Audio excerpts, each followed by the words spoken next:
So we were talking about rate of breathing. Rate of breathing क्या होता है कि वो जो है वो डिपेंड करता है ऑर्गेनिज्म के हैबिटेट पे, उसकी नीड्स पे और साइज ऑफ ऑर्गेनिज्म पे। ठीक है, मैंने आपसे क्या बोला, हैबिटेट। हैबिटेट क्या होता है कि किसी एक जो ऑर्गेनिज्म है उसके आसपास का नेचर कैसा है, वहाँ की हवा कैसी है और उसकी रिक्वायरमेंट कैसी है। फॉर एग्जाम्पल मेरी बॉडी को ऑक्सीजन की ज़रूरत है एनर्जी बनाने के लिए, और प्लांट को ज़रूरत होती है कार्बन डाइऑक्साइड अपना खाना बनाने के लिए, ग्लूकोज बनाने के लिए। ठीक है, तो उस तरीके से वो डिफर करता है कि उसकी एयर वो किस तरीके से वो उसे चाहिए, किस चीज़ की उसे ज़रूरत है बेसिकली। ठीक है, और डिपेंड करता है नीड पे। अगर मैं कोई फिजिकल एक्सरसाइज कर रही हूँ तो मेरा रेट ऑफ ब्रीदिंग बढ़ जाता है। क्यों? क्योंकि मेरे मसल्स को ऑक्सीजन की जरूरत होती है एनर्जी बनाने के लिए। सिमिलरली अगर मैं रेस्टिंग फेज पे हूँ या काम नहीं कर रही हूँ तो मेरा जो है ऑक्सीजन की जो डिमांड है बॉडी की वो कम हो जाती है, तो रेट ऑफ ब्रीदिंग नॉर्मल हो जाता है। ठीक है, और है size of organism. Size of organism जैसे कि आपने बर्ड्स को देखा होगा या डॉग या कैट्स के साथ जब आप खेलते होंगे, यू हैव सीन कि उनकी जो हार्ट रेट है वो हमसे ज़्यादा होती है। ठीक है, सो साइज ऑफ ऑर्गेनिज्म पे भी रेट ऑफ ब्रीदिंग डिपेंड करती है। अब ना देखो, different type of breathing methods होती है। सबसे पहले ह्यूमंस में pulmonary respiration.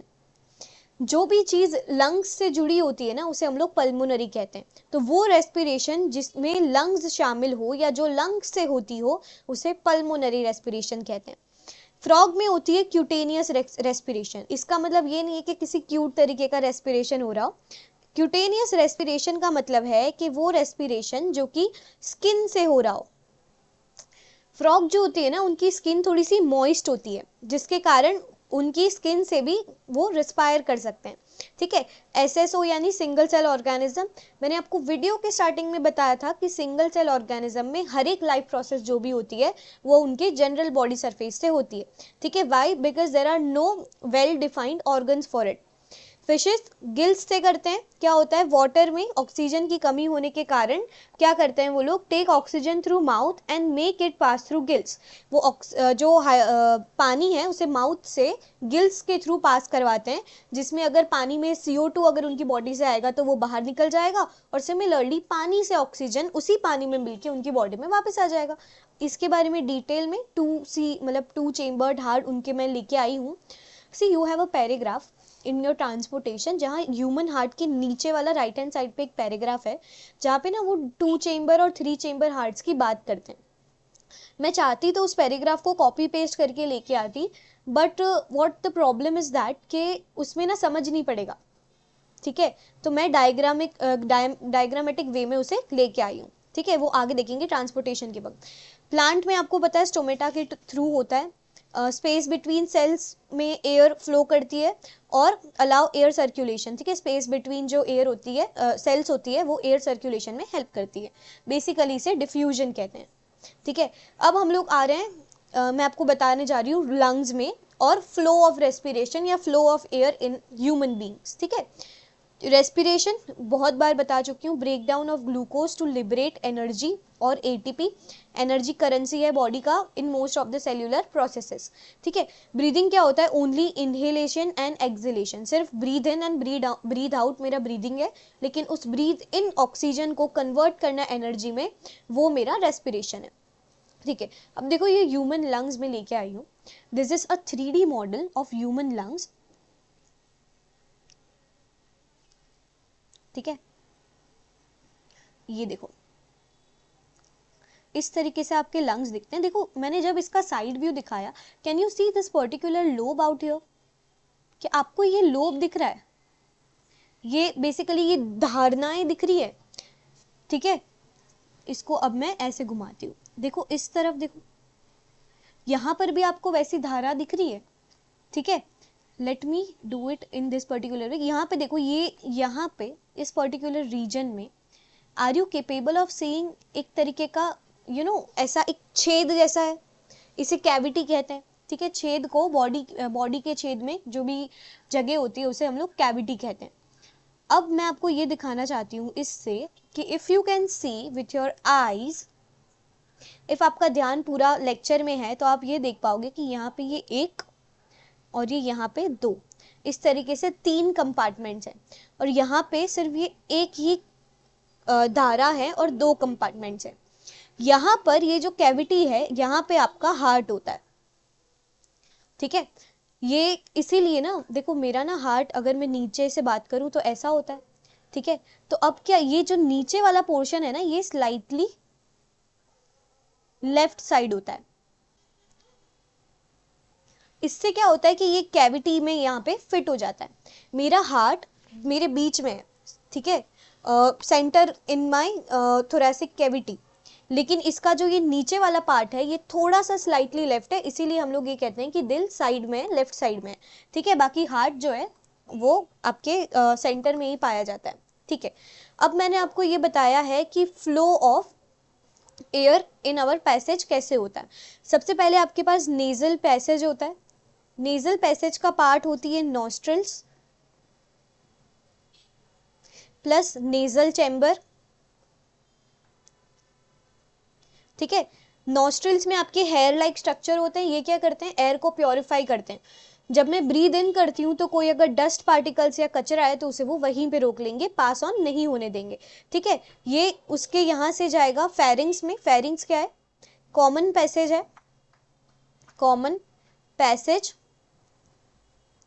Of food plus air, ठीक है। मतलब आप खाना अगर माउथ से लेते हो या फिर सांस लेते हो नाक से, तो उसका एक कॉमन पैसेज है फेरिंग्स, ठीक है।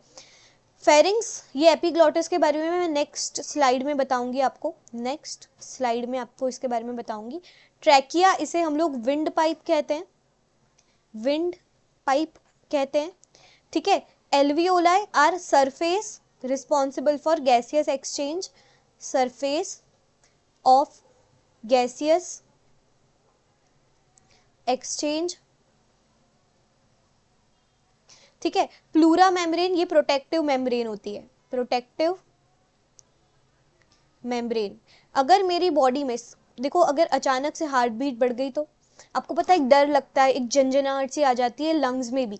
तो क्या होता है कि ये जो एक्सेसिव शॉक होता है ना, ये प्लूरल मेम्ब्रेन उसे एब्जॉर्ब कर लेती है और लंग्स को बचाती है कोलैप्स होने से या फिर फट जाने से, ठीक है। ये आपके लंग्स है, यू हैव 2 लंग्स, ठीक है, जिसमें से ये जो लेफ्ट लंग होता है इसमें स्लाइट कैविटी होती है।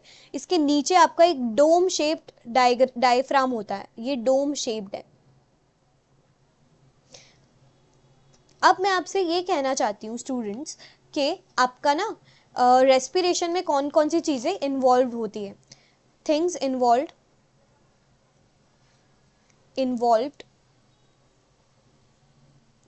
इन रेस्पिरेशन, कौन कौन सी चीजें मेरी इन्वॉल्व होती है रेस्पिरेशन में, ये मैं आपको सिखाने वाली हूँ। सबसे पहले आपके इन्वॉल्व होते हैं एल्वियोलाई, ठीक है। दूसरे मेरे इन्वॉल्व होते हैं कैपिलरीज, कैसे वो मैं डायग्रामेटिकली बताऊंगी आपको, ठीक है। और थर्ड थिंग क्या, मेरा थोरेसिक चेम्बर,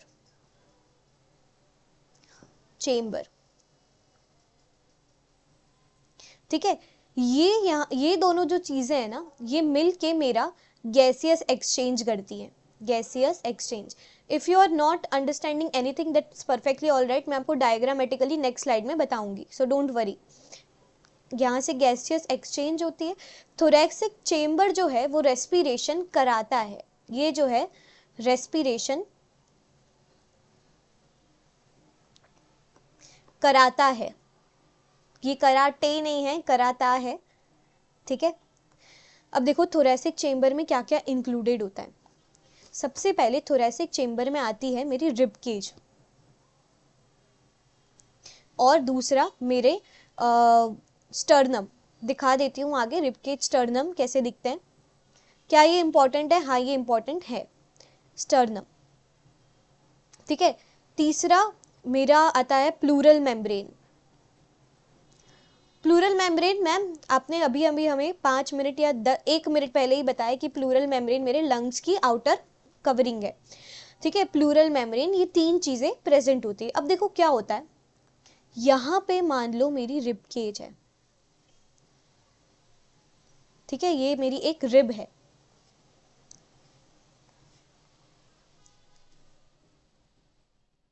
उससे कनेक्टेड है मेरा प्लूरल मेम्ब्रेन और उससे कनेक्टेड है मेरे लंग्स, उससे कनेक्टेड है मेरे लंग्स।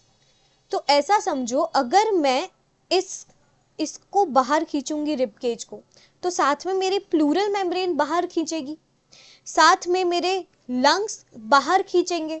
ठीक है, ये मैं आपको क्यों बता रही हूँ, क्योंकि there is a line in your NCERT कि थोरेसिक चेंबर जब बड़ा होता है, जब उसमें वॉल्यूम बढ़ता है तो प्रेशर डिक्रीज होता है और एयर अंदर आती है। ये भी मैं आपको आगे सिखाने वाली हूँ, लेकिन वॉल्यूम बढ़ता या घटता क्यों है, या प्रेशर इंक्रीज या डिक्रीज क्यों होता है, ये आपको ये जाने बिना समझ ही नहीं आता। ठीक है, इसीलिए मैंने आपको बता दिया थोरेसिक चेंबर होता क्या है सबसे पहले, because there are people who don't even know thoracic chamber है क्या। वो रट के जाते हैं और फिर उल्टा लिख के आते हैं, और उनके पूरे के पूरे पता है, रेस्पिरेशन अगर आ गया तो पूरे 5 मार्क में आएगा। और आपको अगर यही नहीं पता कि थोरेसिक चेंबर से रेस्पिरेशन होता कैसे है, तो you won't get any marks into it. ठीक है, मैंने आपको बता दिया। तो सबसे पहले ना हम लोग ये वाले थोरेसिक पार्ट को कवर करेंगे, उसके बाद हम लोग गैसियस एक्सचेंज पे जाएंगे। ठीक है, ओके, इस पे बाद में आते हैं।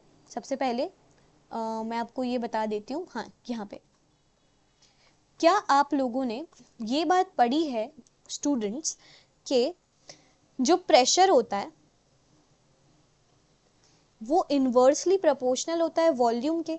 ये तो बायोलॉजी का पार्ट नहीं है मैम, ये तो हमें बहुत अच्छी तरीके से पता है, ये तो फिजिक्स का पार्ट है, ये तो सबको पता होता है, ये हमें भी बहुत अच्छी तरीके से पता है। ठीक है, तो अब ऐसा समझो कि जब वॉल्यूम बढ़ेगा, क्या बोल रही हूं मैं, अगर वॉल्यूम बढ़ेगा तो प्रेशर डिक्रीज होगा। ठीक है, अगर वॉल्यूम घटेगा तो प्रेशर जो है वो इंक्रीज होगा। अब मैं आपको ऐसा समझाना चाहती हूँ कि आपकी जो एयर है ना, जो आप ब्रीद इन कर रहे हो, वो हमेशा जहां प्रेशर ज्यादा होता है वहां से जहां प्रेशर कम होता है उस डायरेक्शन में ट्रैवल करती है। सो बेसिकली मैम अब मुझे इतना समझ आ रहा है, थोड़ा बहुत मैं ये चीज समझ गया हूँ कि मुझे ना अपने लंग्स में वॉल्यूम बढ़ाना या घटाना पड़ेगा रिस्पायर करने के लिए। ठीक है, कैसे, ऐसा समझो कि अगर मेरे लंग्स में, अगर मैं वॉल्यूम को, सबसे पहले अगर मैं वॉल्यूम को इंक्रीज करती हूं तो क्या होगा, वॉल्यूम इंक्रीज करने से मेरा जो प्रेशर है, थोड़ा सा मिटा देते हैं, वॉल्यूम इंक्रीज करने से मेरा जो प्रेशर है वो डिक्रीज करेगा, प्रेशर डिक्रीज करेगा। तो इसका मतलब क्या है कि बाहर की जो एनवायरनमेंट में जो एयर है वो ज्यादा है मेरे बॉडी के अंदर से। ठीक है, तो अब क्या होगा, जो एयर है फ्रॉम आउटसाइड टू इनसाइड मेरी बॉडी के आ जाएगी। ठीक है, क्या बोला मैम मैंने, क्या बोला मैंने आपसे कि आप को क्या करना है, वॉल्यूम बढ़ाना है लंग्स का, जिससे प्रेशर उसका डिक्रीज हो और बाहर की एयर अंदर आ सके। ठीक है, तो मैंने क्या किया, वॉल्यूम बढ़ा दिया लंग्स का। अब मैं ये कह रही हूं कि अब अगर वॉल्यूम को हम लोग डिक्रीज करते हैं, ठीक है, लंग्स के वॉल्यूम को डिक्रीज करते हैं, तब क्या होगा, वॉल्यूम डिक्रीज होने से मेरा जो प्रेशर है क्या वो बढ़ जाएगा। ठीक है, प्रेशर बढ़ जाने से क्या मेरी एनवायरनमेंट के हिसाब से मेरे लंग्स का प्रेशर ज्यादा है, तो जो एयर है उसके साथ क्या होगा, आपकी जो एयर है वो इनसाइड से आउटसाइड चली जाएगी। As simple as that.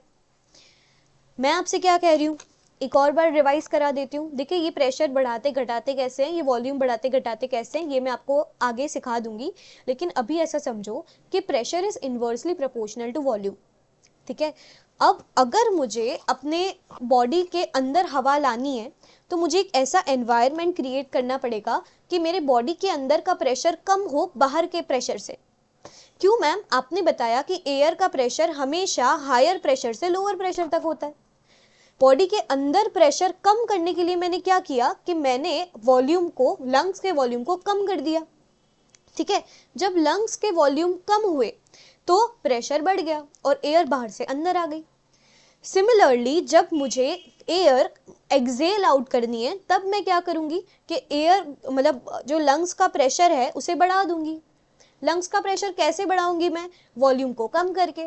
जब वॉल्यूम कम होगा तो लंग्स का प्रेशर बढ़ जाएगा, तो लंग्स का प्रेशर ज्यादा हो जाएगा एनवायरनमेंट से और एयर बाहर चली जाएगी। ठीक है, इस प्रोसेस को जहां पर लंग्स का वॉल्यूम हम लोग इंक्रीज कर रहे हैं इसे इनहेलेशन कहते हैं, और जहां पे हम डिक्रीज कर रहे हैं उसे एक्सेलेशन कहते हैं। ठीक है, तो अब जब आपसे ये एग्जाम में पूछा जाएगा कि रेस्पिरेशन को डिफाइन करो, ब्रीदिंग को डिफाइन करो, आप बिल्कुल इसी फ्लो चार्ट में लिख के आओगे। ठीक है, आपको ब्रीदिंग, इनहेलेशन और एक्सेलेशन डिटेल में इस तरीके से आप उन्हें समझा सकते हो। ठीक है, ये लाइंस भी एनसीईआरटी की ही है, मैं खुद से नहीं लेके आई हूँ। ठीक है, मैंने बस एनसीईआरटी की लाइंस को आपको फ्लो चार्ट में बता दिया है। ठीक है, अब आपको याद है मैंने थोरेसिक कैविटी के बारे में बताया था। मैंने आपको यहाँ पे ये बताया था कि अगर मैं रिब केज को खींचूंगी तो मेरी प्लूरल मेम्ब्रेन खींचेगी और फिर मेरे लंग्स खींचेंगे। तो ऐसा सब सॉरी, जब ये तीनों एक दूसरे से कनेक्टेड है तो ऐसा समझो, जब मैं रिब्स को बाहर खींचूंगी तो मेरी प्लूरल मेम्ब्रेन बाहर खींचेंगी और साथ ही मेरे लंग्स बाहर खींचेंगे। ठीक है, जब लंग्स बाहर खींच रहे हैं तो अंदर वॉल्यूम बढ़ रहा है। ठीक है, क्या मैं ये चीज यहाँ पे प्लस करके लिख सकती हूं कि जब इनहेलेशन होता है तब लंग्स जो है उनकी साइज बढ़ जाती है। ठीक है, जब एक्सेलेशन होता है तो लंग्स की जो साइज है वो डिक्रीज कर जाती है। अब लंग्स की साइज डिक्रीज कैसे करेंगे? मैं रिब केज को धक्का मारूंगी अंदर, जिससे प्लूरल मेम्ब्रेन अंदर जाएगी और लंग्स अंदर चले जाएंगे। ठीक है, इससे क्या होगा? वॉल्यूम कम हो जाएगा, लंग्स के अंदर का प्रेशर बढ़ जाएगा और जो एयर है वो अंदर से बाहर चली जाएगी।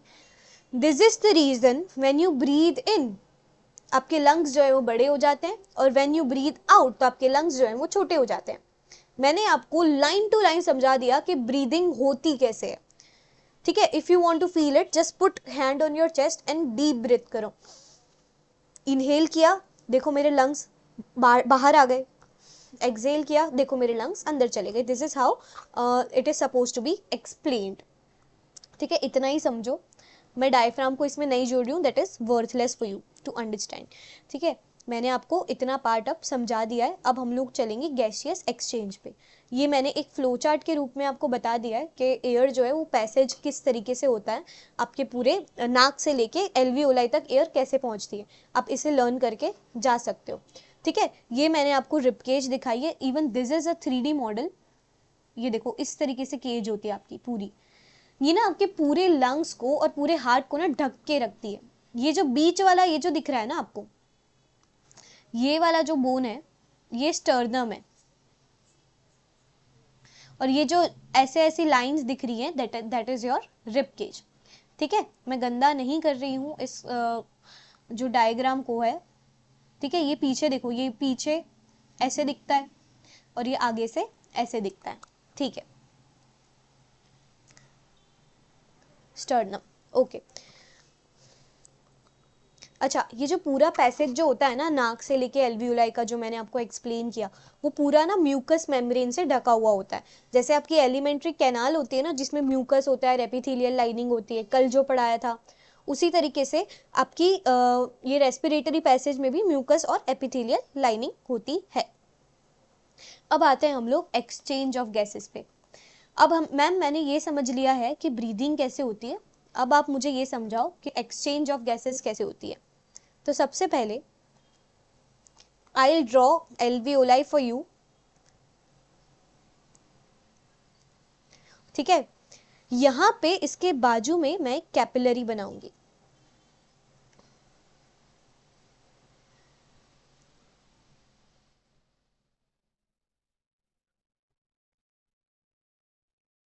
अभी भी ना जो मूवमेंट ऑफ गैस का जो मेरा बेसिक फंक्शन है या बेसिक तरीका है कि प्रेशर, हायर प्रेशर से लोअर प्रेशर में ही हमेशा गैस जाती है, वो अभी भी सेम टू सेम ही रहेगा। कैसे?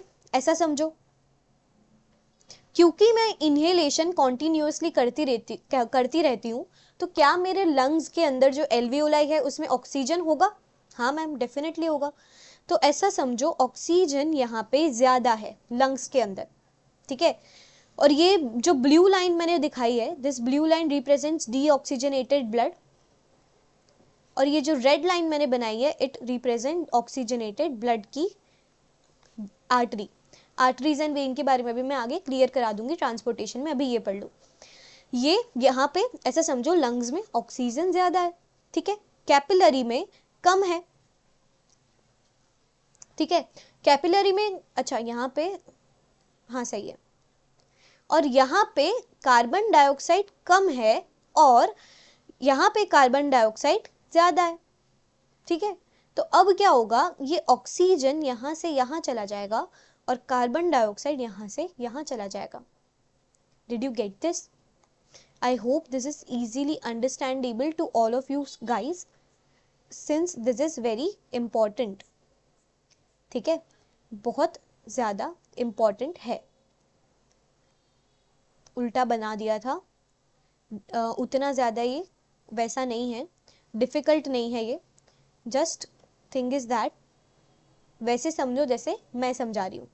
बस मैंने आपको एक प्रिंसिपल बताया था स्टार्टिंग में कि एयर जो है वो हमेशा higher pressure to lower pressure में जाती है, तो बिल्कुल उसी तरीके का प्रिंसिपल आपका अभी भी काम करेगा, ठीक है।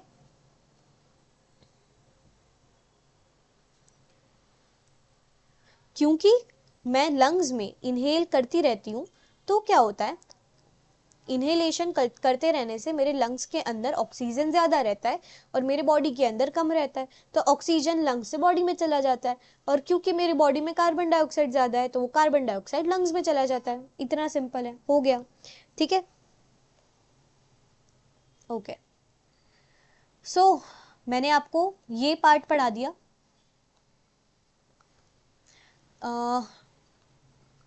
ये पार्ट भी हो चुका और ये पार्ट भी हो चुका है। जो अभी अभी मैंने आपको बताया ना उसे गैसियस एक्सचेंज कहते हैं, ठीक है। एल्वियोलाई से ऑक्सीजन का आपकी कैपिलरी में जाना और कार्बन डाइऑक्साइड का एल्वियोलाई में चले जाना, उस प्रोसेस जो होता है उसे डिफ्यूजन कहते हैं। ग्रेडियंट, ये मैंने हर चीज जो मैंने सिखाई ना आपको ये सब लिखा हुआ है, ठीक है। ये देखो, ये थोरेसिक चेंबर के बारे में बताया गया है किन किन चीजों से बनता है, ठीक है। कैविटी ऑफ वॉल्यूम, ये कैविटी यानी थोरेसिक कैविटी की बात हो रही है, ठीक है। जब ये बढ़ती है तो वॉल्यूम बढ़ता है, प्रेशर कम होता है, एयर जो है आउट चली जाती है, इन एक्सपैंड्स, ठीक है। ये सब मैंने जो आपको सिखाया वो मैंने जस्ट लिखा हुआ है, उसे पढ़ लेना। एक और कंसेप्ट ये है कि रेसिड्यूअल वॉल्यूम क्या होता है, ये भी एनसीईआरटी में दे रखा है। रेसिड्यूअल वॉल्यूम, रेसिड्यूअल वॉल्यूम क्या होता है, मेरे लंग्स के अंदर कुछ अमाउंट ऑफ एयर हमेशा स्टोर्ड ही रहती है, ठीक है, उसे हम लोग रेसिड्यूअल वॉल्यूम कहते हैं। बस इतना ही याद रखो, जस्ट लर्न इट आउट। हर चीज मैं आपको नहीं समझा सकती अभी, ठीक है, क्योंकि उतना डिटेल में समझने की ऐसा जरूरत नहीं है। ओके, अब ऐसा समझो कि ये जो प्रोसेस है ना इसको गैसियस एक्सचेंज कहते हैं, गैसियस एक्सचेंज। और ये एक तरीके का सिंपल डिफ्यूजन है। डिफ्यूजन का मतलब आई होप सो मैंने बताया इसलिए नहीं बिकॉज मैंने समझा आपको पता ही होगा डिफ्यूजन का मतलब। Even if you don't know diffusion क्या होता है, हायर पोटेंशियल से या हायर प्रेशर, मान लो यहाँ पे हम प्रेशर की बात कर रहे हैं तो हम प्रेशर से ही डिफाइन करते हैं। हायर प्रेशर से किसी चीज का लोअर प्रेशर में जाना उसे हम लोग डिफ्यूजन कहते हैं, ठीक है। आपका रेस्पिरेशन कंप्लीट हो चुका है और अब हम लोग मूव ऑन कर रहे हैं टूवर्ड्स ट्रांसपोर्टेशन। जब मेरी बॉडी कॉम्प्लेक्स होती है ना, जब I am a multi cellular organism, तो सिर्फ डिफ्यूजन से मैं बॉडी के हर एक सेल में ऑक्सीजन को है नहीं पहुंचा सकती। तो अब मैंने क्या किया, ट्रांसपोर्टेशन की एक सिस्टम बनाई जिससे जब मैं रिस्पायर कर रही हूँ तो ऑक्सीजन जो है मेरी पूरी बॉडी में ट्रांसपोर्ट हो पा रहा है। प्लस मैं जो खाना खा रही हूँ वो पूरी बॉडी में एनर्जी अगर मुझे फैलानी है तो, प्लस वेस्ट मटेरियल अगर एक पार्ट से दूसरे पार्ट पे ले जाना है, बेसिकली पूरा ट्रांसपोर्टेशन एक जगह से जब मुझे पूरी बॉडी में पहुंचाना होता है उसके लिए मेरे बॉडी में अलग से सिस्टम है, that is known as transportation process by which material like gases, food, excretory products, hormones etc are transported to whole body, ठीक है। जो बोला वो मैंने आपको डिफाइन करके बताया है, ठीक है। अब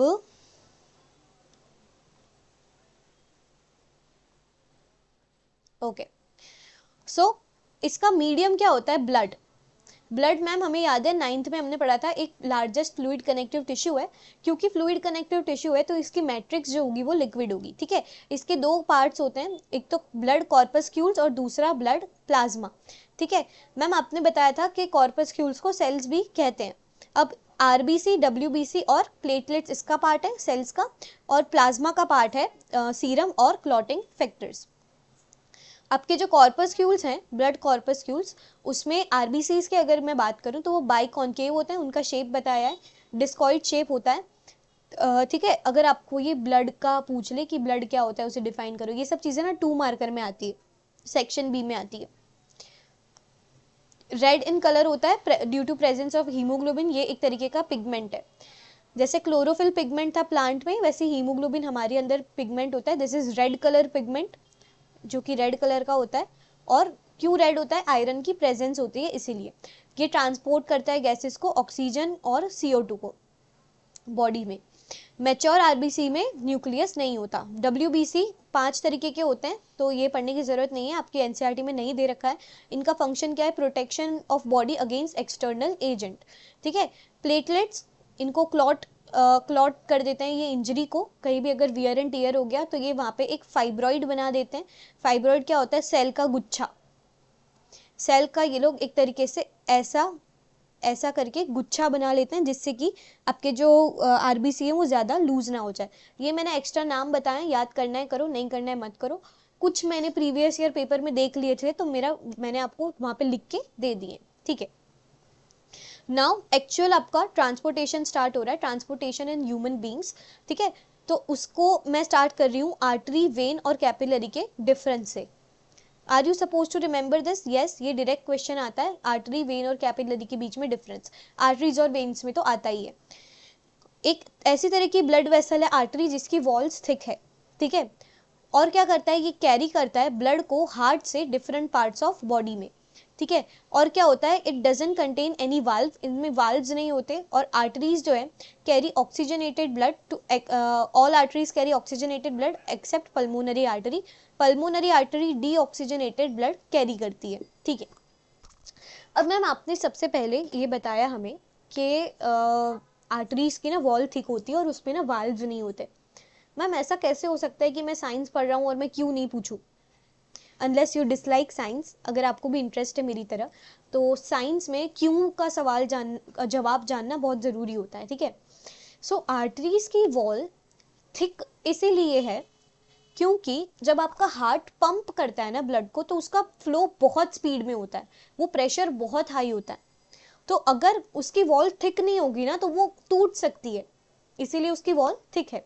वाल्व्स क्यों नहीं है? क्योंकि मेरा हार्ट जो है पंप कर रहा है, तो पुश कर रहा है ब्लड को एक बहुत बड़े फोर्स से, तो उससे क्या हो रहा है कि मेरा बैक फ्लो ऑफ ब्लड होने के चांसेस है ही नहीं, ठीक है।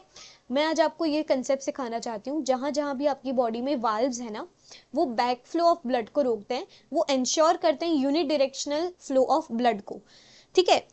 और फिर इसका ही उल्टा आपके वेन्स हैं। ये एक इस तरीके की ब्लड वेसल है जिसकी थिन वॉल होती है, ठीक है। थिन वॉल इसीलिए होती है क्योंकि इसमें प्रेशर से या फिर फोर्स से ब्लड फ्लो नहीं होता है, इसमें ब्लड फ्लो कंपैरेटिवली स्लो होता है, ठीक है। It brings blood from different parts of body to the heart. ये डिफरेंट पार्ट से हार्ट में ब्लड पहुंचाती है, ऑक्सीजनेटेड डीऑक्सीजनेटेड। इसकी बात हम लोग आगे करेंगे, ठीक है। Sorry if there was any lag, मैंने देखा नहीं। Okay, it contains valves that allow blood to flow in one direction towards the heart. क्योंकि ना इनमें जो ब्लड फ्लो होता है वो धीरा होता है, तो क्या होता है कि देयर आर चांसेस कि ब्लड उल्टी डायरेक्शन में फ्लो करने लगे, तो उसे रोकने के लिए ना अंदर वाल्व्स डाले जाते हैं, मतलब होते हैं, डालते तो क्या है, ये भगवान ने डाल के दिए हैं आपको नेचुरली, ठीक है। सो वेन्स जो है वो कैरी करती है deoxygenated blood except pulmonary vein जो कि ऑक्सीजनेटेड ब्लड कैरी करती है, ठीक है। कैपिलरी क्या होती है? ये संगम होता है वेन्स और आर्टरीज का। It is a very narrow blood vessel. Narrow क्यों है ये? मैंने आपको बताया अभी जस्ट आगे आपको एल्वियोलाई का स्ट्रक्चर बताया था, उसमें कैपिलरी बनाई थी। सोचो अगर उसकी वॉल नैरो नहीं होगी तो डिफ्यूजन कैसे होगा? If you remember guard cell की आउटर सेल जो थी मैंने आपको बताई थी वो थिन थी, ठीक है, अगर वो थिन नहीं होती तो डिफ्यूजन ही नहीं होता। दैट्स वाई कैपिलरी की जो वॉल होती है वो बहुत नैरो होती है, बहुत थिन वॉल होती है। और क्या होती है, it forms network through body in in all living cells. ये ना पूरे बॉडी में अपना नेटवर्क बनाती है। ये आर्टरीज और वेन्स का कनेक्शन होती है basically. It doesn't have any valve, इनमें कोई वाल्व नहीं होता है। क्यों? क्योंकि सिंपल डिफ्यूजन से ही इनमें वर्क हो जाता है। ठीक है,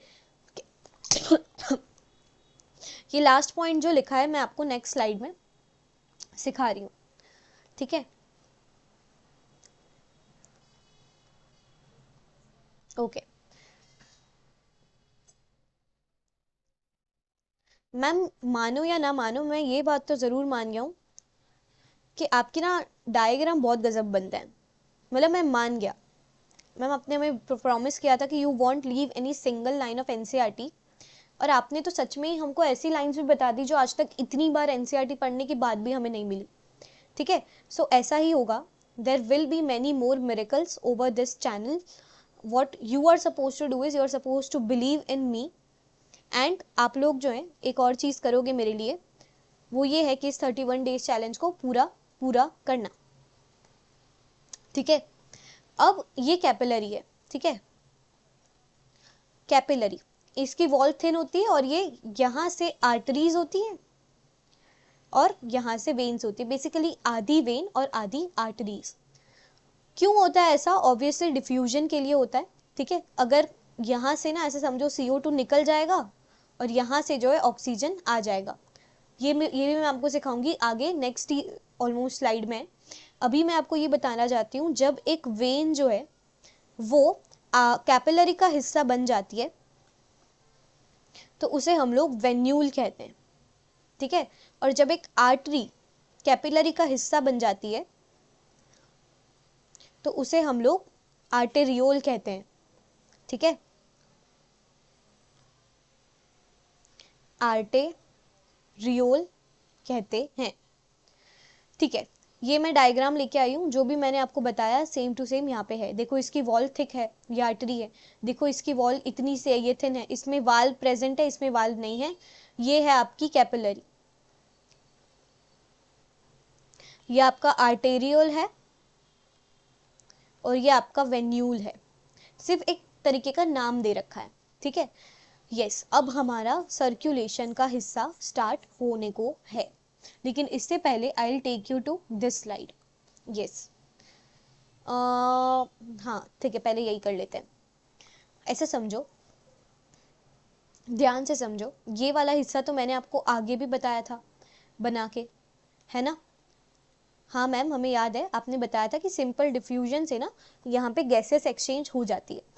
सेम प्रोसेस चलती है आपके सेल में, बस फर्क इतना है कि वहां पे लंग्स में ऑक्सीजन ज्यादा होता है और कैपिलरी में कम होता है, तो वो लंग्स से कैपिलरी में आ जाता है। लेकिन यहाँ पे उल्टा है, कैपिलरी में ऑक्सीजन ज्यादा है आपके बॉडी से, तो ऑक्सीजन बॉडी में चला जाएगा। ठीक है, और कार्बन डाइऑक्साइड बॉडी में ज्यादा है कैपिलरी से, तो कार्बन डाइऑक्साइड कैपिलरी में चला जाएगा। ठीक है, इसका मैं आपको बेसिक फ्लो बता देती हूँ। एक यहाँ पे आपके लंग्स हैं। ठीक है, लंग्स आपके ऑक्सीजनेटेड ब्लड को, क्यों? वहां पे एक बार डिफ्यूजन हो गया। ठीक है, एक बार डिफ्यूजन होने से क्या हो गया कि मेरी कैपिलरी के अंदर जो ब्लड था उसमें ऑक्सीजन समा गया। ठीक है, लंग्स भेज देते हैं इसे हार्ट के पास। हार्ट एक पंपिंग ऑर्गन है, ठीक है, जो आपकी फिस्ट के साइज का होता है। वो ऑक्सीजनेटेड ब्लड को हार्ट में भेज देगा और हार्ट जो है इसे पूरी हार्ट जो है अपनी आर्टरी से इसे कैपिलरी के पास भेजेगा, वो कैपिलरी जो कि आपके बॉडी के पास है, और ये कैपिलरी इसे दे देगी बॉडी के पास। अब यहां से बॉडी से वापस से ये जो कैपिलरी थी मेरी, वहां पे जाएगा डीऑक्सीजनेटेड ब्लड। ये मैं ना आपको पूरा डबल सर्कुलेशन सिखा रही हूँ, ध्यान देना यहाँ पे। ये डायग्राम नहीं समझ आता है एनसीईआरटी का। ठीक है, कैपिलरी में कैपिलरी इसे भेजेगी वेन्स के पास, वेन से ये जाएगा दोबारा हार्ट के पास, और हार्ट से वापस ये जाएगा कैपिलरी के पास, वो कैपिलरी जो कि लंग्स के पास थी, और ये कैपिलरी वापस लंग्स के पास जाएंगी। अब मैं आपको दिखाती हूँ ऑक्सीजनेटेड ब्लड कहाँ कहाँ है और डीऑक्सीजनेटेड ब्लड कहाँ कहाँ है। लंग्स से जो मेरी कैपिलरी पास होती थी उसके ब्लड में ऑक्सीजन समा गया, तो ये ऑक्सीजनेटेड ब्लड होगा। अब ये यही ऑक्सीजनेटेड ब्लड जा रहा है हार्ट में, ठीक है, हार्ट में। अब ये ऑक्सीजनेटेड ब्लड को हार्ट पंप कराएगा आर्टरी में। यही रीजन था कि आर्टरीज जो है वो मोटी होती हैं, ठीक है, इनकी जो वॉल होती है वो थिक होती है। क्यों? क्योंकि ऑक्सीजनेटेड ब्लड को पूरे हार्ट से पूरे बॉडी में पहुंचाना है, ठीक है। यहाँ पर भी ऑक्सीजनेटेड ब्लड होगा, ठीक है। यहाँ पर आर्टरी से कैपिलरी, वो कैपिलरी जो कि आपके बॉडी के पास होगी, आपके टिश्यूज के पास होगी, ठीक है। रेड कलर यानी ऑक्सीजनेटेड और ब्लू कलर यानी कि डीऑक्सीजनेटेड, ठीक है। यहाँ पे भी रेड कलर से ही लिख देती हूँ मैं, सो दैट आपको अच्छे से समझ आ जाए। यहाँ पे ऑक्सीजनेटेड ब्लड है, यहाँ पर भी ऑक्सीजनेटेड ब्लड है, यहाँ पर भी ऑक्सीजनेटेड ब्लड है। और यहाँ पे ध्यान से देखो, इस पर्टिकुलर कैपिलरी में ऑक्सीजन ज्यादा है बॉडी से, तो ये ऑक्सीजन चला जाएगा बॉडी में, ठीक है। और बॉडी में कार्बन डाइऑक्साइड फॉर्म हो रहा है, तो वो कार्बन डाइऑक्साइड चला जाएगा यहाँ पे डिफ्यूजन से, डिफ्यूजन, ठीक है, एज सिंपल एज दैट। अब यहाँ पे डीऑक्सीजनेटेड ब्लड गया कैपिलरीज में, तो अब ये कैपिलरीज से जाएगा वेन्स में, तो यहाँ पे डीऑक्सीजनेटेड ब्लड ट्रांसफर हो रहा है। ये डीऑक्सीजनेटेड ब्लड वापस से हार्ट में जाएगा, ठीक है, और हार्ट इसे भेजेगा उस कैपिलरी में जो लंग्स के पास है, ठीक है। अब लंग्स से CO2 कैपिलरी से CO2 लंग्स में चला जाएगा, जिसे हम एक्सेल आउट कर देते हैं। ये हो गया आपका पूरा डबल सर्कुलेशन, ठीक है। यहाँ पे मैंने डायग्राम के साथ दिखा दिया और यहाँ पे मैंने खुद से आपको लिखकर भी दिखा दिया। This is very very very very important. एक और चीज यही पे ऐड कर देती हूँ, कैन यू सी के हार्ट में 2 बार ब्लड जा रहा है, that's why it is known as double circulation, ठीक है। रीजन पूछ रहे डबल सर्कुलेशन क्यों बोलते हैं, तो लिख देना। प्लस ये वाला जो हिस्सा है ना, ये सर्कुलेशन है जो हार्ट और लंग्स के बीच में जा रहा है, उसे हम लोग पल्मोनरी सर्कुलेशन कहते हैं, सर्कुलेशन। और बाकी जो हार्ट और बॉडी के बीच में है उसे हम लोग कहते हैं, उसे हम लोग सिस्टेमिक सर्कुलेशन कहते हैं, ठीक है। मैम आपने जो बताया हमें ना पूरा अच्छे से समझ आ चुका है। हमें मैम ये बात पता चल चुका है, सर्कुलेशन जब हार्ट और बॉडी के बीच में होता है तो उसे हम लोग सिस्टेमिक कहते हैं, और सर्कुलेशन जब लंग्स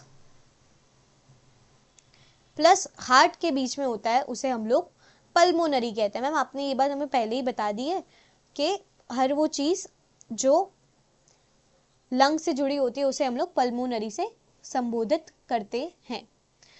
ओके, सो यहाँ पर भी मैंने आपको दिखा दिया है, ठीक है।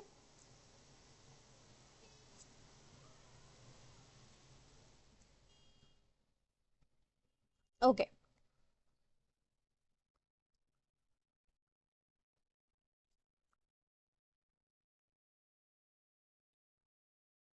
ओके।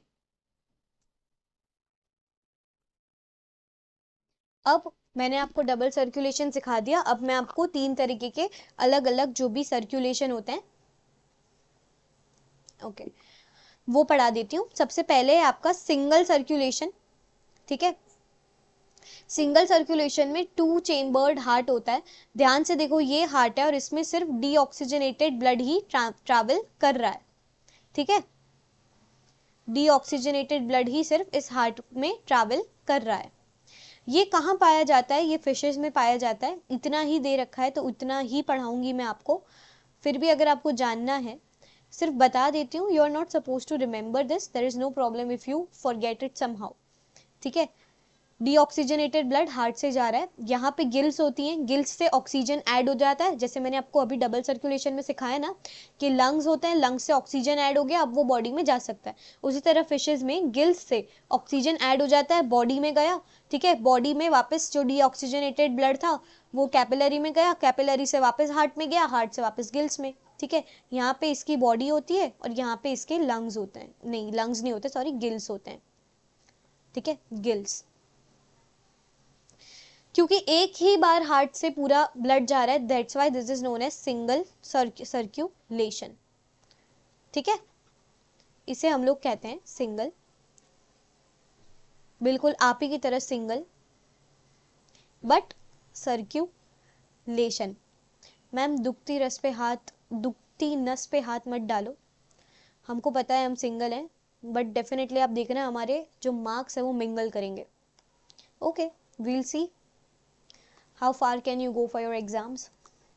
ओके, मैं चाहती हूँ अब ध्यान से अब एक और चीज नोटिस करो कि ये जो कलर है ना ये पर्पल है, ये ब्लू या फिर रेड नहीं है। मैम आपने तो बोला था ब्लू कलर डीऑक्सीजनेटेड ब्लड होता है और रेड कलर ऑक्सीजनेटेड ब्लड होता है, तो ये तीसरा कौन सा कलर लेके आ गए आप? इसका मतलब ये नहीं है कि मुझे रंगीन दुनिया बहुत पसंद है, इसका मतलब ये है कि एक नया कंसेप्ट आने को है, ठीक है। ये जो है ये 3 चेम्बर्ड हार्ट है, इसमें क्या होता है, 2 एट्रियम और 1 वेंट्रिकल होता है। इसमें 2 चैम्बर था तो 1 एट्रियम और 1 वेंट्रिकल था, इसमें 2 एट्रियम और 1 वेंट्रिकल होता है, ठीक है। इससे क्या हो जाता है कि मेरा ऑक्सीजनेटेड ब्लड और डीऑक्सीजनेटेड ब्लड दोनों मिक्स हो रहा है यहाँ पे एक वेंट्रिकल में, ठीक है। पर्पल कलर इसीलिए इसको ना हम लोग वीनस ब्लड भी कहते हैं, वीनस ब्लड यानी कि जहरीला खून, ये पाया जाता है एम्फीबियंस और रेप्टाइल्स में, ठीक है। ये है आपका डबल सर्कुलेशन, यहाँ पे ये 4 चेम्बर्ड हार्ट है, ध्यान से देखो, यहाँ पे आपके लंग्स पाए जाएंगे, और यहाँ पे आपकी बॉडी होगी, बॉडी से डिफ्यूजन से इफ आई कैन जस्ट, मैं इसका फोटो अगर ले पाती, अच्छा हाँ, I can do one thing, मैं इस चीज को कॉपी कर सकती हूँ। I want to show you one thing that is very very important, ठीक है। जो मैंने आपको समझाया है वो डायग्रामेटिकली आपको फील कराना जरूरी है थोड़ा सा, so let me do that for you।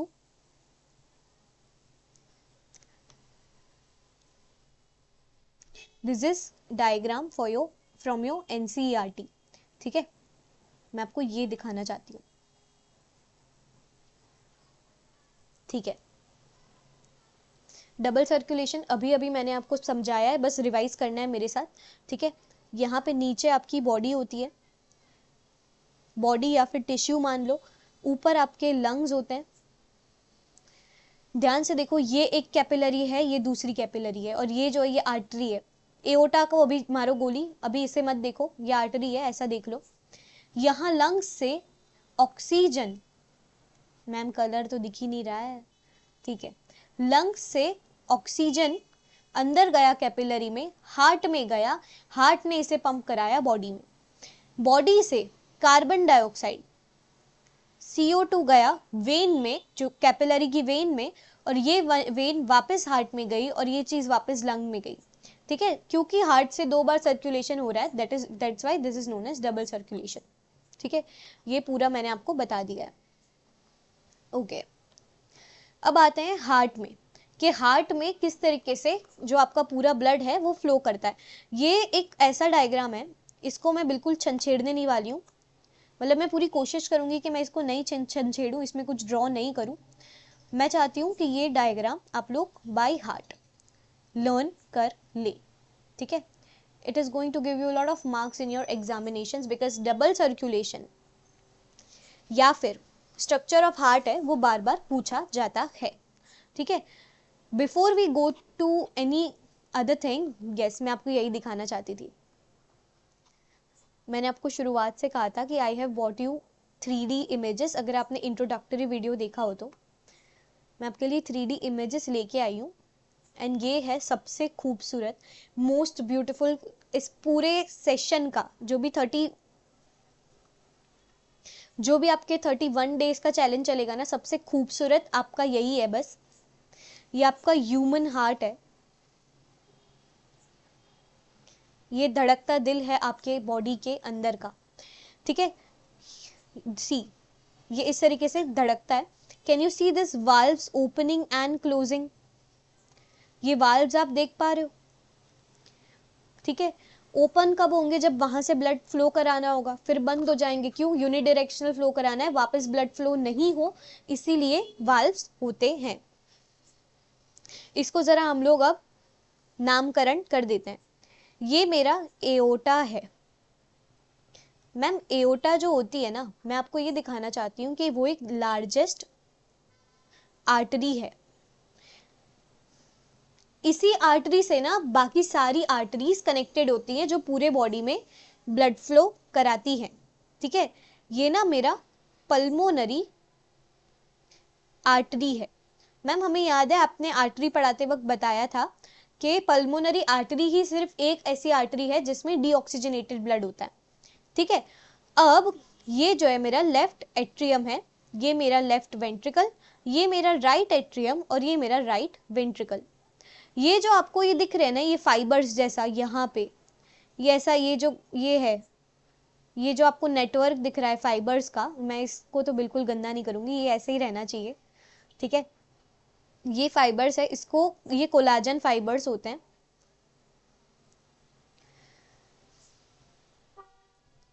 Fibres का स्पेलिंग हो सकता है गलत हो, मैटर नहीं करता, ठीक है।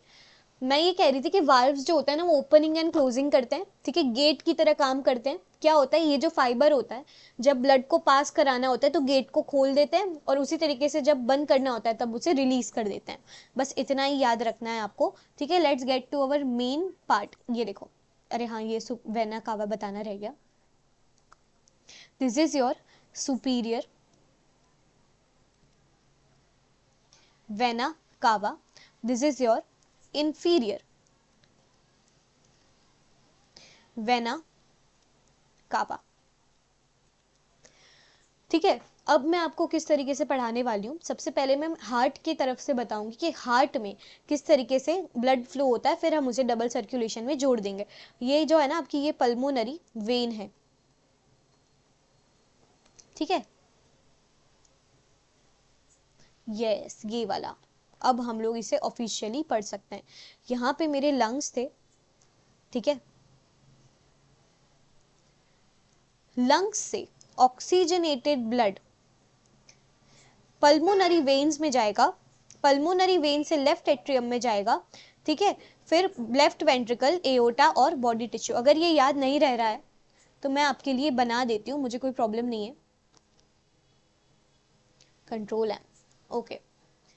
सबसे पहले मैं आपसे क्या कह रही हूँ, मेरे लंग्स से, आपको याद है मैंने बताया था लंग्स से हार्ट में जाता है, ठीक है, ऑक्सीजनेटेड ब्लड कहाँ से होके जाता है? पल्मोनरी वेन से। ये मेरा जाएगा लेफ्ट एट्रियम में, लेफ्ट एट्रियम से नीचे जाएगा लेफ्ट वेंट्रिकल में, ठीक है, लेफ्ट वेंट्रिकल से ये जाएगा एओर्टा में, एओर्टा से ये जाएगा पूरी की एओर्टा से ये जाएगा आर्टरीज में, जो आपकी बाकी हुई आर्टरीज थी, आर्टरीज से ये जाएगा बॉडी में, ठीक है। बीच में कैपिलरीज आती हैं, वो मैं नहीं बना रही हूं यहाँ पे, ठीक है। बॉडी से अब उल्टा चलते हैं, बॉडी से कैपिलरी में गया था, वेन्स में गया था, वेन्स इसे पहुंचाएंगी superior plus inferior vena cava में, वेना कावा में सुपीरियर इंफीरियर वेना कावा इसे पहुंचाएंगे राइट एट्रियम में, वहां से ये जाएगा राइट वेंट्रिकल में, राइट वेंट्रिकल से ये जाएगा पल्मोनरी आर्टरी में, और पल्मोनरी आर्टरी से ये जाएगा लंग्स में, ठीक है। मैंने आपको ये पूरा डबल सर्कुलेशन एक बार रिवाइज भी करा दिया और आपको पूरा का पूरा हार्ट का स्ट्रक्चर भी दोबारा से बता दिया, ओके। ये देखो, यहां से मेरा डीऑक्सीजनेटेड ब्लड जा रहा है, ठीक है। ये मेरा राइट एट्रियम है, ये मेरा राइट वेंट्रिकल है, ठीक है। और यहाँ से ये इंफीरियर वेना कावा है, ये सुपीरियर वेना कावा है, ये इंफीरियर वेना कावा, ये दोनों राइट एट्रियम में डीऑक्सीजनेटेड ब्लड देते हैं, ये राइट वेंट्रिकल से फिर ये जाएगा यहाँ पे पल्मोनरी आपके आर्टरी में, और यहाँ से ये चला जाएगा लंग्स की तरफ। अब लंग्स से आपका पल्मोनरी वेन, देखो ये डार्क कलर दिखेगा नहीं तो मैं व्हाइट से बना रही हूँ, ठीक है। लंग्स से पल्मोनरी वेन में जाएगा जो कि लेफ्ट एट्रियम में जाएगा, जो कि जाएगा लेफ्ट वेंट्रिकल में।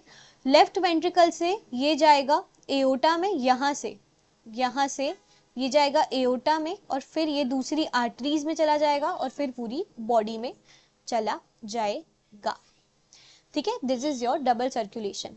मैं एक और बार एक लास्ट चीज आपको बता देना चाहती हूँ, ठीक है। ये भी एक 3D मॉडल है, इसे भी मैं हिला के दिखाऊंगी। अभी के लिए ये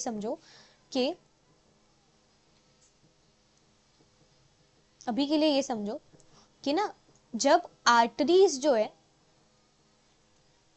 वो कॉन्ट्रैक्ट करती है तो वे आर्टरीज नहीं आएगा, सॉरी एट्रियम आएगा, आई एम सो सॉरी।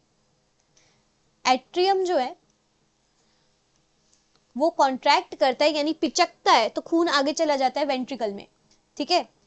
जब एट्रियम कॉन्ट्रैक्ट करता है तो उसके जो वाल्व्स हैं वो ओपन हो जाते हैं, जिससे कि आपका जो ब्लड है वो नीचे चला जाता है वेंट्रिकल में, राइट वेंट्रिकल में नहीं, राइट वेंट्रिकल लेफ्ट वेंट्रिकल छोड़ दो, सिर्फ अभी वेंट्रिकल रखो। मैं सिर्फ इतना बताना चाहती हूँ, जब एट्रियम कॉन्ट्रैक्ट करता है तो आपका जो वेंट्रिकल है वो रिलैक्स करता है, और जब वेंट्रिकल कॉन्ट्रैक्ट करता है, वेंट्रिकल जब कॉन्ट्रैक्ट करता है तो वाल्व्स जो है वो बंद हो जाते हैं ताकि बैक फ्लो ऑफ ब्लड को रोक सके, ये क्लोज हो जाते हैं और एट्रियम रिलैक्स हो जाता है, ठीक है। ये मैंने आपको बता दिया। अब मैं आपको इसे भी एक बार मूव करके दिखा देती हूँ, इफ इट इज मूविंग।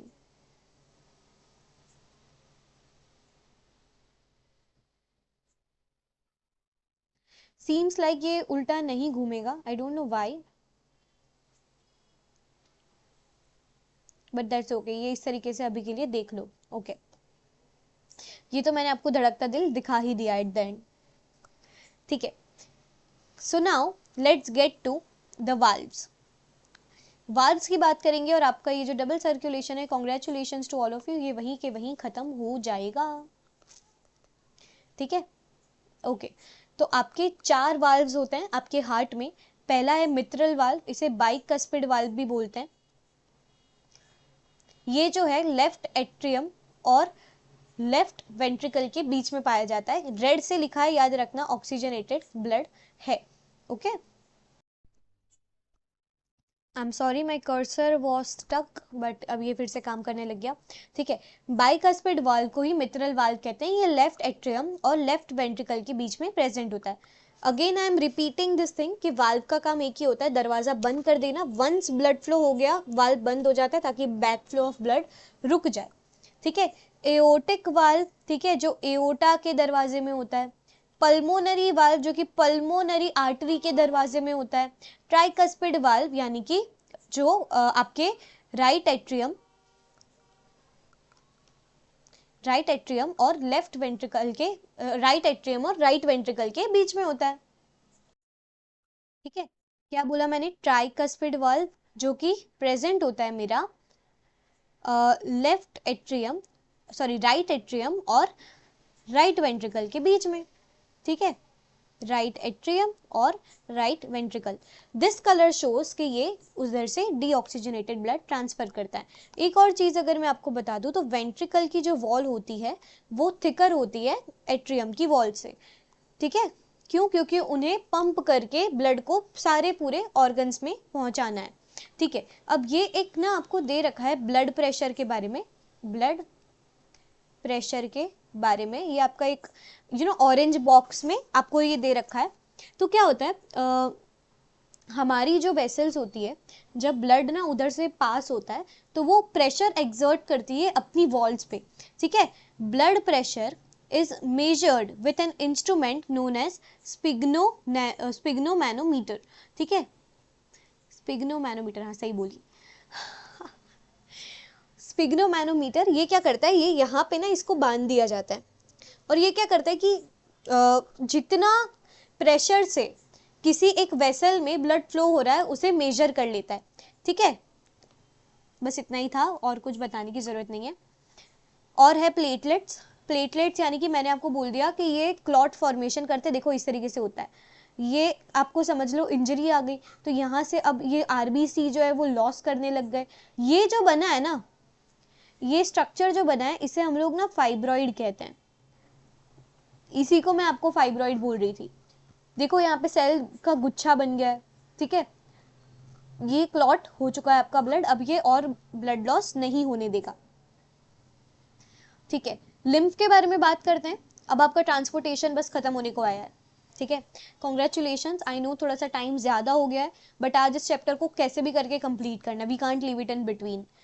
क्योंकि कल की वीडियो में कुछ लैग आया था, इसीलिए मैंने आज आपको आधे घंटे तो कल का ही कराया है। तो अगर देखा जाए तो पढ़ा तो आपने ऑलमोस्ट सिर्फ 1 घंटा या 1.5 घंटा ही है, अभी 2 घंटा बाकी है। Just give that time to me, okay.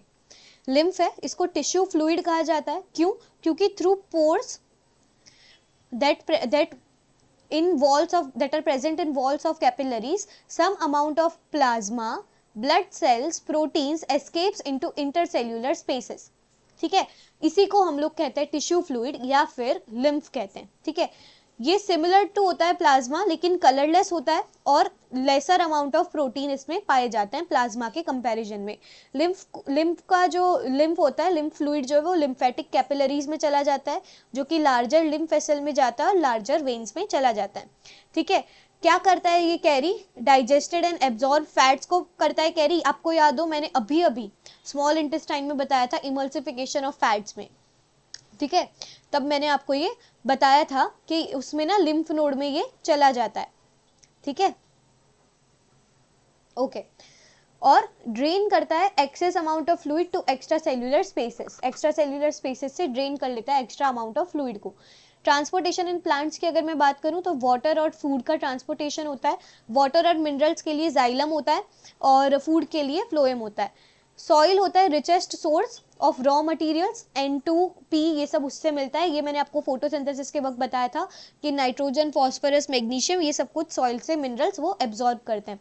Transportation small distances तक तो डिफ्यूजन से ही हो जाता है, लेकिन जब बड़े प्लांट्स होता है तो ट्रांसपोर्टेशन अलग तरीके से होता है। तो उसके ना low energy requirement as per जो छोटे प्लांट्स होते हैं उसमें एनर्जी की रिक्वायरमेंट ना कम होती है, इसलिए डिफ्यूजन से ही जितना भी पानी है, ये फूड है, वो पहुंचा दिया जा सकता है। बट सेम थिंग दूसरे बड़े प्लांट्स में नहीं हो सकती। एज यू नो डिफ्यूजन एक पैसिव ट्रांसपोर्ट है, वो भी मैंने यहाँ पे लिख दिया है, ठीक है, okay. Transportation of high water and mineral किस चीज से होता है? रूट प्रेशर, ट्रांसपिरेशन, ये दो कॉन्सेप्ट है। देखो रूट प्रेशर क्या होता है कि ऐसा समझो यहाँ से मिनरल एब्जॉर्ब हुए, यहीं से प्लांट पानी एब्जॉर्ब कर रहा है, तो ये ड्रॉप बाय ड्रॉप ऊपर पानी बढ़ रहा है। ऐसा समझो नीचे वेसल है, ऊपर मेरा पानी बढ़ते जा रहा है, बढ़ते जा रहा है, बढ़ते जा रहा है, बट ये ना बहुत स्लो प्रोसेस होती है। तो क्या करता है? ट्रांसपिरेशन आता है इसमें। मैंने आपको बोला था ट्रांसपिरेशन पढ़ाते वक्त कि इस बारे में मैं आपको आगे ट्रांसपोर्टेशन के वक्त बताऊंगी, तो this is where it comes into glands, ठीक है। ट्रांसपिरेशन क्या करता है? पानी को ऊपर खींचता है, ठीक है। उससे क्या होता है कि देखो अगर ये ड्रॉप वाइज ये ऊपर जा रहा है ना पानी, तो इस पानी को ऊपर खींचता है ट्रांसपिरेशन पुल, जिससे कि पानी के साथ साथ वाटर और मिनरल लीव्स तक पहुंच जाते हैं। वो 2 पॉइंट्स वहां लिखे थे जो मैंने आज आपको अभी यहाँ समझा दिए, इतना ही आपको लर्न करना है, ठीक है। वेसल्स एंड ट्रैकेट्स से पास होता है ये पानी, ठीक है। Stems, leaves are interconnected. ये जो वेसल्स और ट्रैकेट्स होती है ना, स्टेम्स की, लीव्स की और रूट्स की, ये इंटरकनेक्टेड होती है। तो रूट से पानी ऊपर जा रहा है स्टेम में, स्टेम से पहुंचेगा लीफ में, ये इंटरकनेक्टेड होता है। रूट प्रेशर उसको ऊपर भेजता है, ट्रांसपिरेशन ऊपर से खींच लेता है, ठीक है। फूड ट्रांसपोर्टेशन ऑफ फूड, इसे ट्रांसलोकेशन कहते हैं।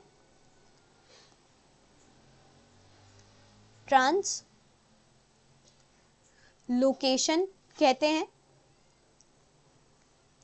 क्यों? क्योंकि लीफ से पूरे सारे बॉडी पार्ट्स में पहुंचता है, इसलिए ट्रांसलोकेशन कहते हैं। ठीक है, लीफ से अदर पार्ट्स में ये पहुंचता है, रूट्स में पहुंचता है, ग्रोइंग लीव्स में पहुंचता है, सीड्स में पहुंचता है, फ्रूट्स में पहुंचता है। ये भी एनसीईआरटी की लाइन है। ठीक है, अपवर्ड टू डाउनवर्ड मूवमेंट है, ये यूनिडायरेक्शनल मूवमेंट होता है।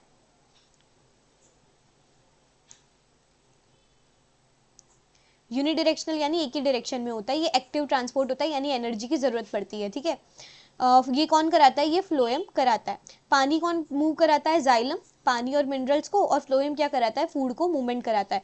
और ये अमीनो एसिड का भी मूवमेंट कराता है और कुछ अदर सब्सटेंसेस का भी मूवमेंट कराता है। डिटेल में मैं इसलिए नहीं जा रही हूँ क्योंकि इसका डिटेल 11th-12th में आता है, and if you are not taking science तो ये अननेसेसरी पढ़ने की कोई मीनिंग बनता नहीं है।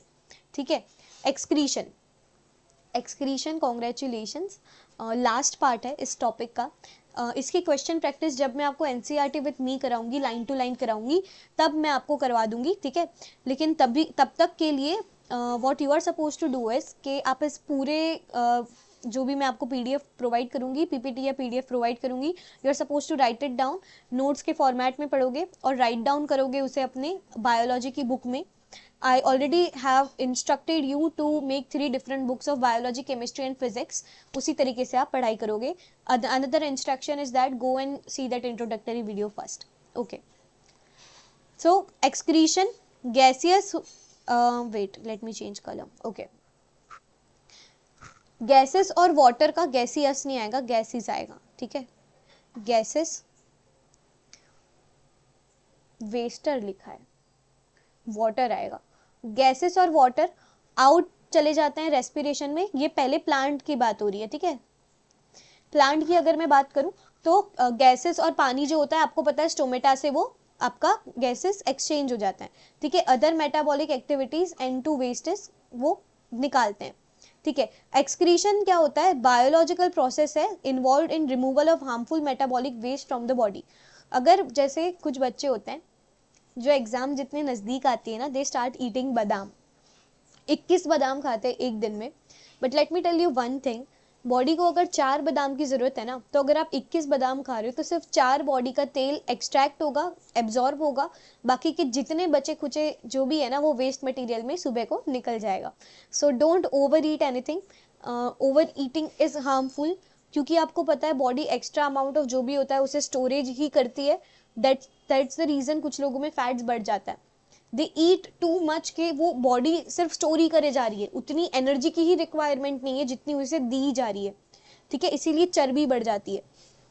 ओके, यूनिसेल्युलर ऑर्गेनिज्म यानी कि आपके एसएसओ, सिंगल सेल ऑर्गेनिज्म, ये जो है डिफ्यूजन से एक्सक्रीशन करते हैं अपने जनरल बॉडी सरफेस से। मैंने आपको अमीबा के केस में ये दिखा दिया था। ठीक है, एक्सक्रीशन इन ह्यूमन बींग्स, ये लास्ट टॉपिक है। ठीक है, congratulation to all of you जो आज 2-2.5 घंटा बैठे हैं मेरे साथ। ठीक है, एक्सक्रीशन इन ह्यूमन बींग, सबसे पहले मैं आपको बता दूं कि एक्सक्रीशन होता किन किन चीज़ों से। ये एक 3D मॉडल है, अगर ये यहाँ पे मूव करेगा तो कॉन्ग्रेचुलेशन, नहीं मूव करता तो फिर आप क्या कर सकते हैं। स्टैकिंग ऑर्डर नहीं, क्रॉप नहीं करना है, नहीं ये भी नहीं करना है, ये भी नहीं करना है। बेसिकली ये पूरा ना मूव करता है, लेकिन अभी अगर नहीं कर रहा है तो आपका नसीब है। हार्ट को तो मैंने धड़कते दिखा ही दिया, लंग्स भी दिखा दिए, आपको बहुत सारी 3D मॉडल्स आज मैंने दिखा दिए। ठीक है, सो एक्सक्रीशन इन ह्यूमन बींग्स, सबसे ये एओर्टा है। ठीक है, लार्जेस्ट आर्टरी जो पूरे बॉडी में ब्लड सप्लाई करती है, तो ये किडनी को कैसे छोड़ सकती है। और ये है वेना कावा। ठीक है, इसमें डीऑक्सीजनेटेड ब्लड होता है। इसको अभी के लिए अगर आप क्रॉस भी मार दो तो आपको पढ़ना है, एक तो right kidney, left kidney, ureter, ये जो ऐसी लाइंस दिख रही है they are ureter, urinary bladder जहाँ पे स्टोर होता है कुछ देर तक यूरिन, और यूरेथ्रा जहाँ से यूरिन बाहर निकलता है। ये है आपकी रेनाल आर्टरी और ये है आपकी रेनाल वेन। रेड और ब्लू कलर से दिखा दिया है ताकि इवन इफ आपको पूरा अच्छे से डायग्राम नहीं दिखे, you can understand this thing कि रेड कलर जो किडनी में जा रही है अंदर when, that is renal artery, और ब्लू कलर से जा रही है that is renal when. Purpose of urine formation क्या है? एलिमिनेट करना वेस्ट प्रोडक्ट को यूरिया और यूरिक एसिड के फॉर्म में। ठीक है, अब देखो मैं आपको समझाती हूँ ये सब होता कैसे है। ये क्या किस तरीके का है? ओ आई गॉट इट। ग्लूकोज नहीं करते हैं, मत करो मैम, ये नहीं अच्छा लग रहा है।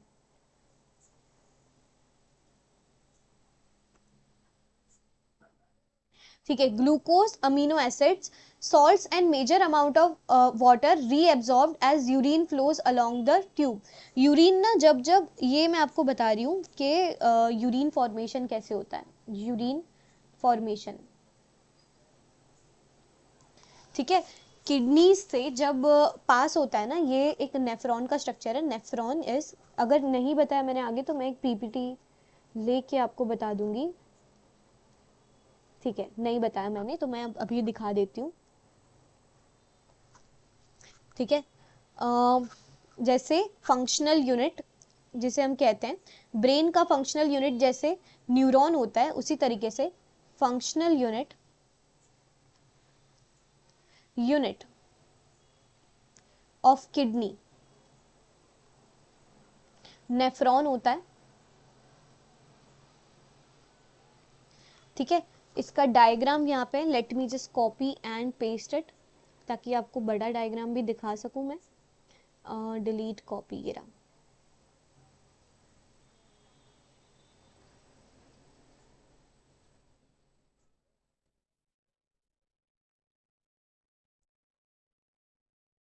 नेफ्रॉन का स्ट्रक्चर पूछा जाता है। ठीक है, ये है आपका बोमैन्स कैप्सूल। यहाँ पे ना आपके वो होते हैं, ये है आपका बोमैन्स कैप्सूल। यहाँ पे ना आपकी कैपिलरीज होती है। ठीक है, कैपिलरीज हर जगह होती हैं, ये इस तरीके से। ये वेन है, ये आर्टरी यहाँ पे है। ठीक है, लूप ऑफ हेनले, ये जो है ना, ये यू शेप का, ये यू शेप का structure is your loop of Henle. ठीक है, फिर ये ग्लोमेरुलस है। बोमैन्स कैप्सूल ना इस तरीके का होता है, और उसके अंदर जो माल सामान पाया जाता है ना, उसे हम लोग ग्लोमेरुलस कहते हैं। यहीं पे लिख दो, ये ग्लोमेरुलस है और ये बोमैन्स कैप्सूल है। ठीक है, ये कंडक्टिंग डक्ट है, यहाँ से यूरिन आगे पास होता है। और एक और चीज है पीसीटी और डीसीटी। चलो रहने दो, नहीं दे रखा है एनसीईआरटी में तो नहीं करते हैं।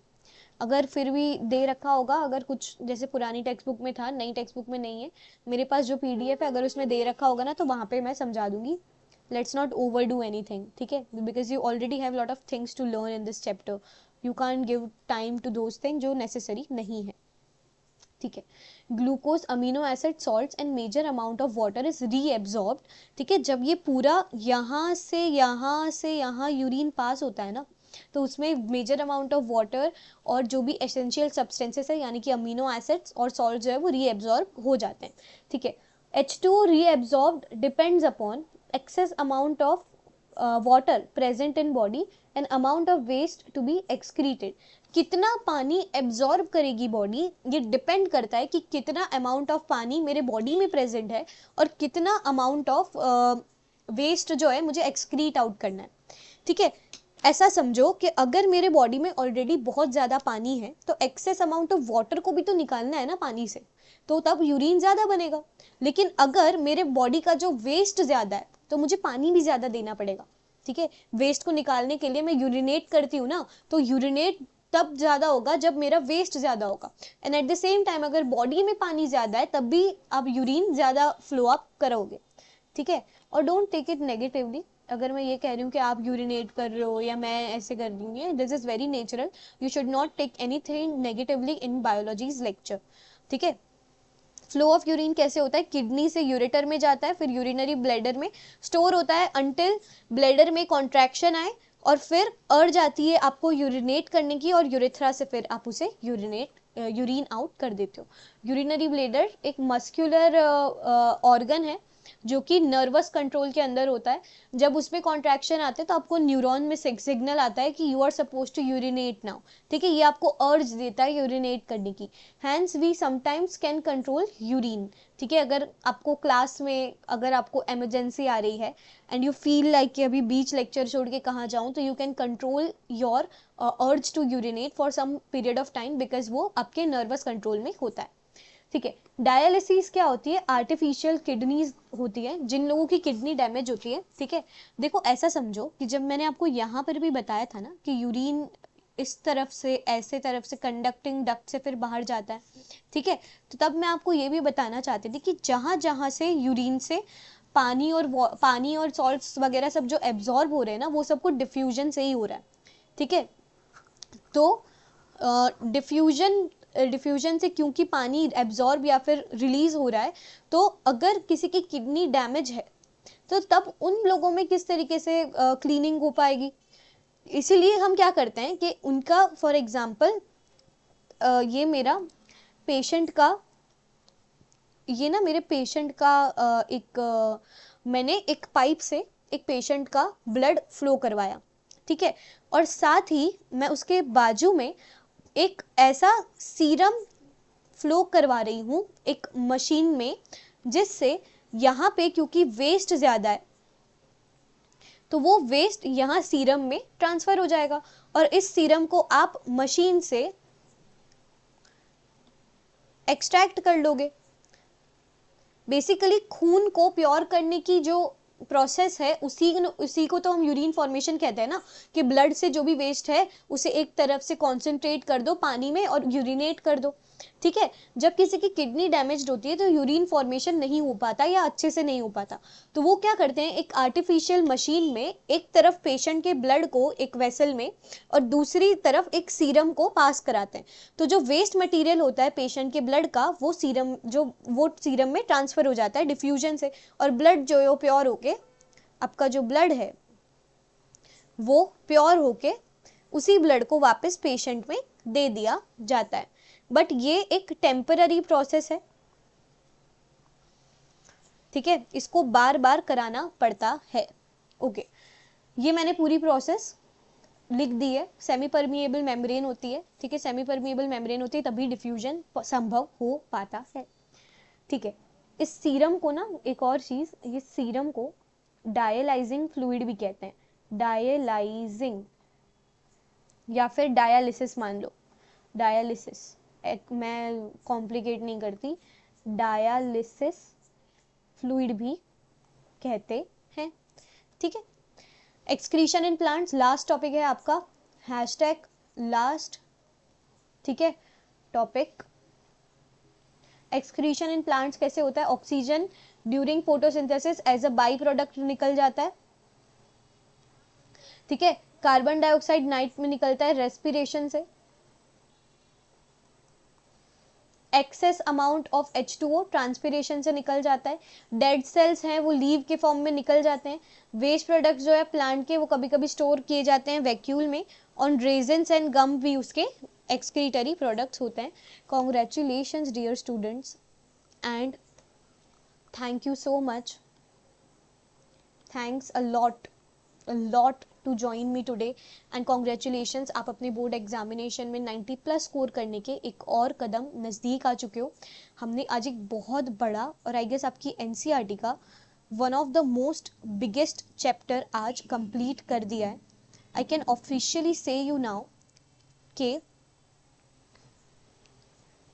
मैं आपको ये ऑफिशियली कह सकती हूँ कि आपने सब कुछ जो है कंप्लीट कर लिया है लाइफ प्रोसेस में। आपने पार्ट 1 पार्ट 2 लगा दिया है। वी कैन से कि ये अब कंप्लीट हो चुका है, मेरा लाइफ प्रोसेस अब कंप्लीट हो चुका है। अब मेरे पास 11 चैप्टर बचे हैं आउट ऑफ 12 चैप्टर्स। ठीक है, और इसको भी हम लोग इसी पेज से कंप्लीट करेंगे। You are not suppose to leave this channel in between, you are suppose to see every lecture I post every day. ठीक है, स्टे कनेक्टेड, स्टे ट्यून्ड। मैं ज़्यादा टाइम नहीं लूँगी। इट्स जस्ट दैट कल से मैंने कोशिश की है कि मैं आज आपको बेहतर दे पाऊँ video. even I am growing with you, even I am having progress every day.